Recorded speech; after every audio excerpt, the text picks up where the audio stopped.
छत्रपती शिवाजी महाराज की जय भवानी।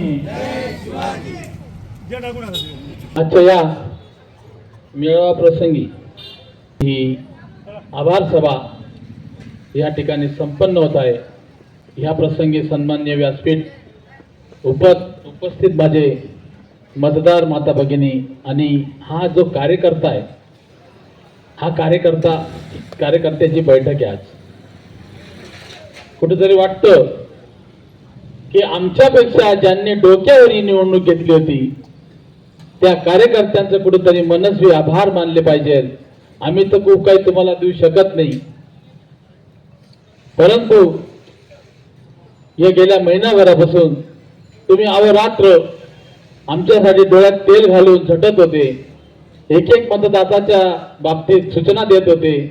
आपण या 25,000 मतदारसंघाचा मतदार प्रभाग क्रमांक 9 पर्यंत कसं पोहोचू, आपला प्रचार कसा व्यवस्थित होऊ, शेवटच्या घटकापर्यंत आपण कसे पोहोचू आणि जास्तीत जास्त भारतीय जनता पक्षाला मतदान कसं मिळेल, आमचे उमेदवार कसे निवडून येतील याची काळजी करणारे मतदाता आणि कार्यकर्ता यांचा आज आपण ही आभार प्रदर्शन सभा घेत आहोत। पण निवडणुकीच्या पूर्वी मी मागची निवडणूक जेव्हा हरलो 2017ची, त्यावेळेपासून मला खंत होती की प्रभागातील बघा, मी एका पक्षाचा आहे म्हणून ही गोष्ट बोलत नाही। मला या आभार प्रसंगी 2 शब्द हे पण सांगायचे प्रभागाला की प्रभागाच्या रचनेत तुलना समांतर 2-2 ची झाली पाहिजे। मग ह्या परिसरात ते निवडून आलेले 2 शिवसेनेचे असो, भारतीय जनता पक्षाचे असो किंवा इतर पक्षाचे असो, त्या बाबतीत काही सुख दुःख नाही। परंतु मागच्या वेळेला बघा, प्रभाग तोच, काही फरक पडलेला नाही। प्रभाग हाच मोसमपूरच्या इकडे असल्याने इकडे 2 उमेदवार हे आपण तिकडच्या मतदातांनी जरी तुम्हाला शिवसेनेचे जरी सीट काढायचे असले तरी या प्रभागाला न्याय द्यायला हवं होतं मागच्या वेळेस। मी विरोधी पक्षाचा असलं म्हणून नाही सांगत, निवडणूक आली आहे गेली आहे, प्रभागाची रचना कशी बघा, मतदातांनी देखील इतकं बी स्वार्थ नाही बघायला पाहिजे की आमचा प्रभाग जो आहे हा श्रीरामनगर एक विकास कामांमध्ये डोबळा आहे। या परिसरात नागरिकांना मूलभूत सुविधापासून दूर राहावं लागतं। आम्ही ही निवडणूक लढलो तो खूप काही कोणावर टीका टिप्पणी केल्या नाही। या निवडणुकीत पूर्ण बघा, आमच्या 5-6 सभा बघा, 2-3 कॉर्नर सभा बघा, रॅल्या बघा, आम्ही विकासावर गप्पा मारल्या नाही, कोणी काय विकास केला त्याच्यावर बोललो नाही, कोणी काय भ्रष्टाचार केला आहे का नाही केला याच्यावर मी बोललो नाही। आम्ही बोललो होतो की आता आम्ही काय करणार, काय करायचंय। त्याच पाठोपाठ सांगतो की बघा, मागच्या वेळेला 2017ची निवडणूक झाली, 3 लोक संमिश्रातून निवडून दिले, 1 मनुष्य एकूण निवडून दिला। 3 लोकांना मतदारसंघ दूर वाटत होता, इकडे आले नाही, फिरकले नाही, जनमतांमध्ये आक्रोश झाला श्रीरामनगर कडून, असं वाटत होतं। इतका मोठा आक्रोश मतदातांमध्ये मोसमपूरच्या इकडे श्रीरामनगर परिसरात आहे की शिवसेनेचं सुप्र साफ होईल। त्या आक्रोश मध्ये मला असं काही वाटलं नाही। तो गेल्या 15 दिवसाचा असा आक्रोश होता की त्याच्यात असं काही वाटलं नाही त्या आक्रोश मध्ये की बोलणं काय करणं काय। समोरच्यांनी सरळ इथले माजी नगरसेवक त्यांच्यावर खापरअंडी फोडून दिली, इकडचं सगळं यांच्याकडे दिलेलं, बोलून मोकळे झाले, पुन्हा मत मागायला चालू पडून गेले। आताची तीच कंडिशन आहे। या भागातून जे निवडून गेले नितीन निंबा झालते, मी नितीन भाऊचं मनापासून स्वागतच करणार आहे। निवडून आले मान्य करावं लागेल आपल्याला जनतेचा कौल, आणि त्यांचं मनापासून स्वागत पण करतो, त्यांना अभिनंदन करतो। पण बाबांना असं नका करू, तो बी एक नौका पोरगा आहे।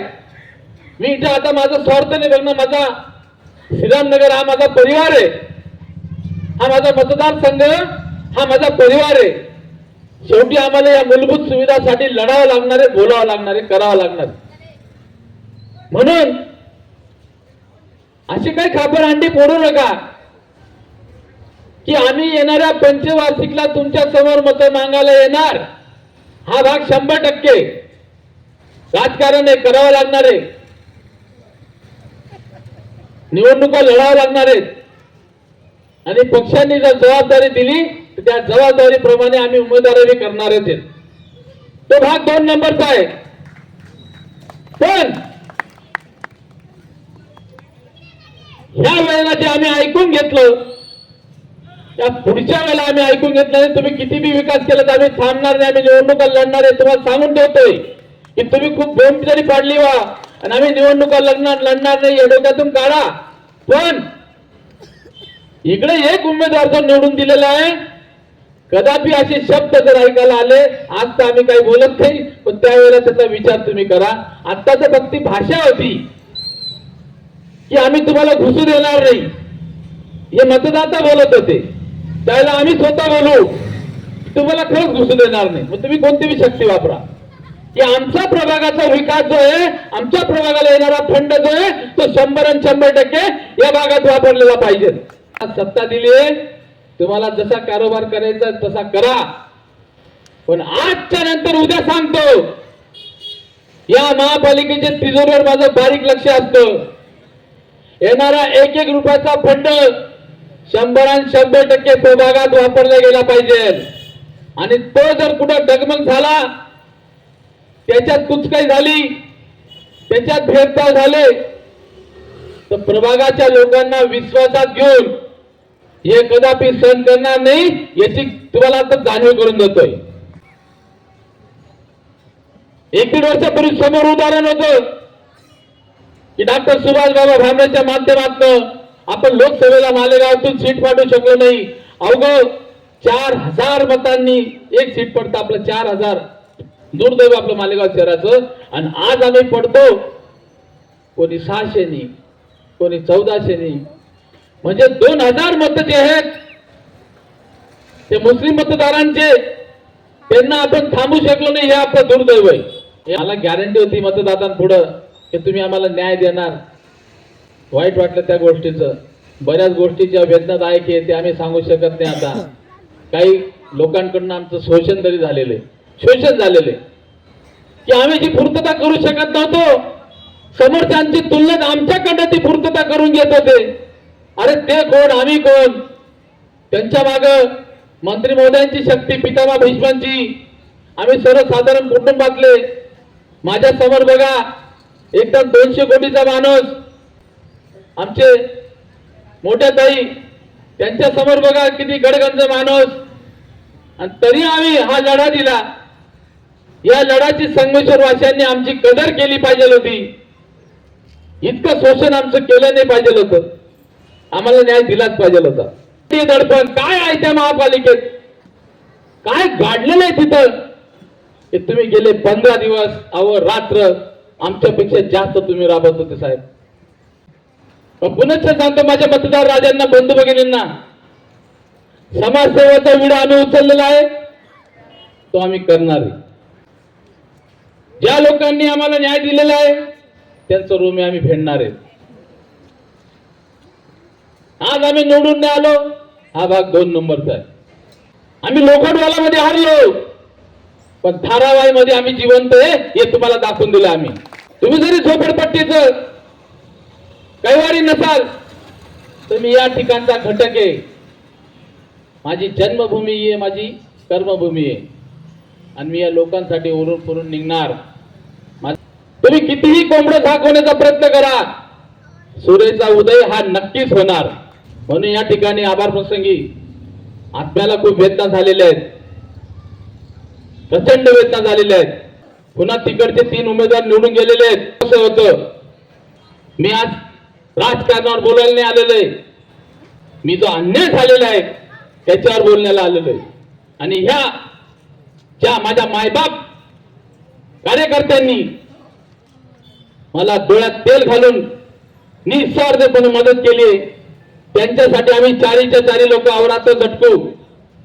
जे बी काय असेल तुमच्या अडीअडचणी, मी खूप काही आप्पाच्या गप्पा सप्पा मारणार नाही, पण तुम्हाला सांगतो तुमचं कार्य कुठं थांबू देणार नाही. जिथं कुठं अडले तिथं आम्हाला आठवण करा.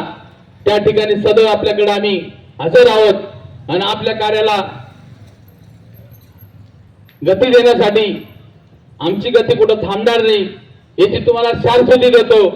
आणि आजचा हा कार्यकर्ता मेळावा ज्या लोकांनी, ज्या कार्यकर्त्यांनी आमच्यासाठी अवरात्र तेल टाकून जे झटले, ज्या माझ्या माय मावल्यांनी निस्वार्थपणे माझ्यासाठी काम केलं, ज्या माय मावल्या चुकीचा रिझल्ट लागला म्हणून त्यांच्या दोन्ही डोळ्याला धारा मला बघत नव्हत्या, अशा माय मावल्यांना म्हणजे मी तर त्यांच्या पोटी जन्माने घेतला. त्या भगिनीच्या सहवासात तुम्ही जास्त काही वावरलो न, पण बघा काही वेळेला हे जे मानवलेलं नातं असतं ते कसं असतं सगळ्या नात्यापेक्षा, की मी पराभव झालो म्हणून जेवढं दुःख मला नाही झालं तेवढे माझे मायबाप जनतेला झाले, त्याचा देखील मी ऋणी आहे. माझ्या मायबाप जनतेला व कार्यकर्त्यांना मी आग्रहाने आणि मनापासून सांगतो की तुमचं शतश आभार व्यक्त करून जे भी कुठलं काही काम असलं माझ्या लायकीचं ते माझ्या कानाला अवश्य टाका. मी ते पूर्ण करण्याचा प्रयत्न करेल.